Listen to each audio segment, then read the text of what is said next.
બસ આ ચાલવામાં આવશે. મારો ડોહો હું કે જો સુધી શેતારનો બધા એરંડા નહીં ફૂડ્યાના તો સુધી તારે ખીચડીની સાસ ખાવાની સાસ દહીં ભાજી કે શેતારના બધા એરંડા ભેગા કરી નાખીએ તો એરંડા ભેગા નહીં કર્યા ના તો હોજે ઘેરાય ના એટલે ખાવા બેસના ખીચડી દૂધ નહીં આલું તો કોમ તાર શરીર અંબાર પતાઈ જવાનું સાસ ખાવી પડશે મને તો બેરાન થઈ જો કોમ બોમ કરતો નહીં આખો તારા છોકરા ભેગો ટીચા એટલે હવે તારા ખીચડી દૂધ નહીં ખાવાનું સાસ આલવામાં આવશે સાસ સાસ પણ નહીં ખાવતે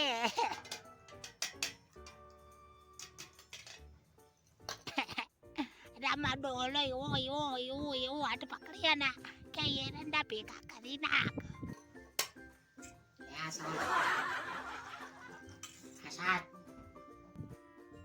નકા નહીં કરે તો કે સાસ ખાવી પડશે ખીચડી નહીં ભાવતે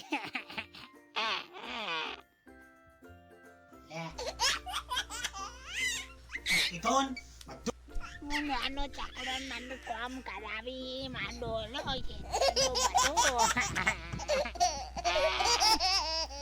તું કોમ પતી જાય પછી તારે દૂધ મળવાનું આખા શેતાનો બધા એરંડા તારા ભેગા કરી દેવાના કેવી દશામાં છે હા તેના નેટફળમાં મારે કામ કરવું પડે તારા ડેલી સાસ જ ખાવાની દૂધની આશા નહીં રાખવાની અને મારી બેટી સાસ નહીં માગતી દૂધ નો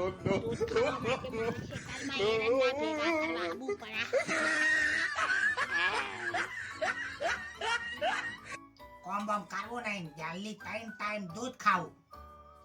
કરાવો નેના નેણપણમાં મને મજૂરી કરાવી બધા એરંડા ભેગા કરવા પડે આ શેતરના બધા એરંડા ભેગા કરી દેજે ખીચડી ડેલી તારો આ બેટા બધા મારા ભાઈબંધો મજા આનંદ કરે મજા કરે દૂધ દહીં અને ઘી ખાય ઘી તાજું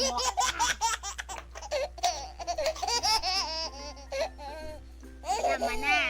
કોમ કરવા માટે દૂધ ખાવા માટે મારે મજૂરી કરવી પડે છે તારમાં અને સાસનો ડો કરીને ખા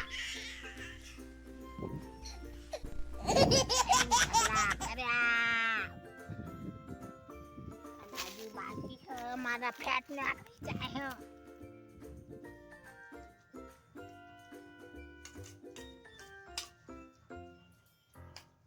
ખીચડી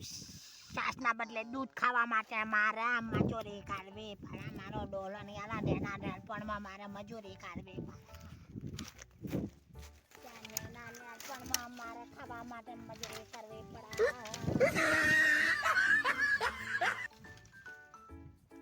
ડોહલો બેરન થઈ ગયો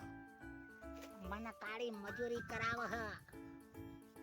ત્રણ દાડાની ઉતરી ગયેલી કે ખાતી બચત સાલી તના હવે મારી બેટી ખાતી મારા ભાવન એ મારે એરંડા ભેગા કરવા